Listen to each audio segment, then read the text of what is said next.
একদিন বনে ভরত পাখি ডালে বসে আছে।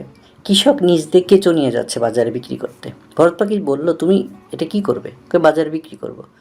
বাজারে বিক্রি করবে? বিক্রি করে কি করবে? কিছু পালক কিনবো, আমার কাজ আছে। কেঁচোগুলো আমাকে দিয়ে দাও, আমার কয়েকটি পালক নিয়ে নাও। ওকে কৃষক দিয়ে দিল, ভারত পাখিও কয়েকটি পালক দিয়ে দিল। এভাবে প্রতিদিন কৃষক কেঁচো নিয়ে যায়, ভারত পাখি তার পালক দিয়ে দেয়, কেঁচোগুলো খেয়ে নেয়। শেষে ভারত পাখির গায়ে কোনো পালক থাকলো না।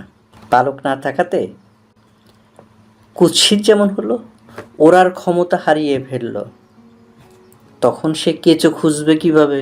ভরত পাখিটি খুব সহজে খাবার চেয়েছিল, কিন্তু এ সহজ পথটি হয়ে ওঠে কঠিন। আমরা সহজ পথের সন্ধান করি, কিন্তু অবশেষে পথটি কঠিন হয়ে দাঁড়ায়।